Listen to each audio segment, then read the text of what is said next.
अस्सलाम वालेकुम। आज हमने वर्ब करेक्शन की एक्सरसाइज नंबर 3 करनी है 9th क्लास ब्राइट लीडर से। फर्स्ट सेंटेंस है he dash to me since March. अब अगर इस सेंटेंस को देखा जाए तो जैसे मैंने पहले एक्सरसाइज में आपको रूल बताया था कि अगर किसी भी सेंटेंस में सिंस या फिर फॉर के साथ सेंटेंस हो जिसमें टाइम मेंशन किया हो, सुबह से, शाम से, 2 मिनट से या 5 बजे से, इस तरह का अगर टाइम मेंशन हो तो उसमें परफेक्ट कॉन्टीन्यूअस टेंस यूज़ होता है। फिर चाहे वो प्रेजेंट परफेक्ट कॉन्टीन्यूअस टेंस हो, पास्ट परफेक्ट कॉन्टीन्यूअस टेंस हो या फिर फ्यूचर परफेक्ट कॉन्टीन्यूअस टेंस हो। लेकिन बाज़ औक़ात हमारे पास सेंटेंस में परफेक्ट टेंस भी इस्तेमाल होता है, चाहे वो प्रेजेंट परफेक्ट टेंस हो, पास्ट परफेक्ट टेंस हो या फिर फ्यूचर परफेक्ट टेंस हो।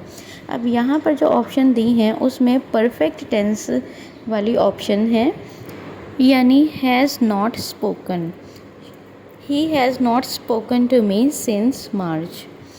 नेक्स्ट सेकंड सेंटेंस है शी डैश सिंस मॉर्निंग। इसमें भी सिंपल प्रेजेंट परफेक्ट टेंस वाली ऑप्शन यानी हैज़ बीन स्लीपिंग ही आएगी, क्योंकि इसमें भी सिंस के साथ टाइम मेंशन किया गया है।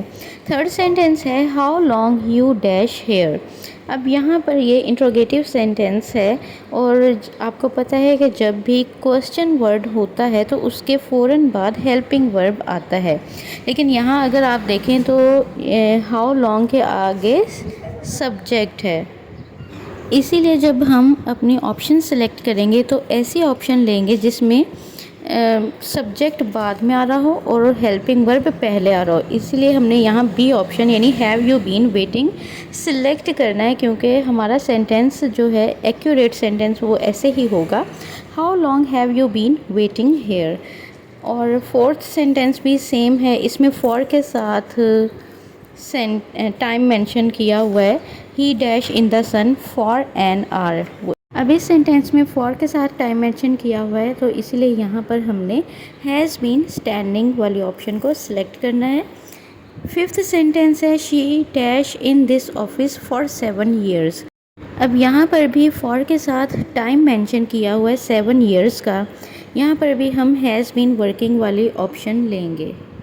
अब अगर आप देखें तो फर्स्ट सेंटेंस में आपके पास प्रेजेंट परफेक्ट टेंस था और सेकंड, थर्ड और फोर्थ में और फिफ्थ में भी परफेक्ट कॉन्टीन्यूअस वाली ऑप्शन को हमने सेलेक्ट किया है। सिक्स्थ सेंटेंस है they dash anything since morning. अब यहाँ पर हैव नॉट ईटन यानी प्रेजेंट परफेक्ट वाला टेंस हमने सेलेक्ट किया है, they have not eaten anything since morning. Next है seven sentence they have already dash their home task. अब ये सिंपल परफेक्ट टेंस है, आपको पता है कि सब्जेक्ट के बाद जो हेल्पिंग वर्ब हैव इस्तेमाल हुआ है। अब हैव हो, हैज़ हो या हैड हो, विल हैव या शैल हैव, इन सब हेल्पिंग वर्ब्स के साथ थर्ड फॉर्म ऑफ वर्ब का इस्तेमाल होता है। इसीलिए आपने यहाँ पर डन का ऑप्शन जो है उसको सिलेक्ट करना है। वैसे भी ऑलरेडी आ गया है तो मोस्टली ये थर्ड फॉर्म ही यहाँ पर सिलेक्ट होती है जब भी ऑलरेडी आता है। तो नेक्स्ट है I have already dash the letter. इसमें भी पोस्टेड का ऑप्शन सेलेक्ट किया जाएगा क्योंकि हैव के साथ थर्ड फॉर्म ऑफ वर्ब का इस्तेमाल किया जाता है। नाइन्थ सेंटेंस है the fire dash at night. यहाँ पर दो ऑप्शंस सही हैं, ए और सी, लेकिन पीछे क्योंकि सी ऑप्शन है तो इसीलिए मैंने सी पर ही टिक किया है। The fire burned at night यानी सेकेंड फॉर्म ऑफ वर्ब को सिलेक्ट किया है। अब एक मसला जो यहाँ पर आता है स्टूडेंट्स के पास वो ये है कि उन्हें पता नहीं चलता कि ये सेकेंड फॉर्म ऑफ वर्ब है या फिर थर्ड फॉर्म ऑफ वर्ब है, जिससे यहाँ पर अक्सर थर्ड और second form of verb same होती हैं तो स्टूडेंट्स को नहीं पता चलता।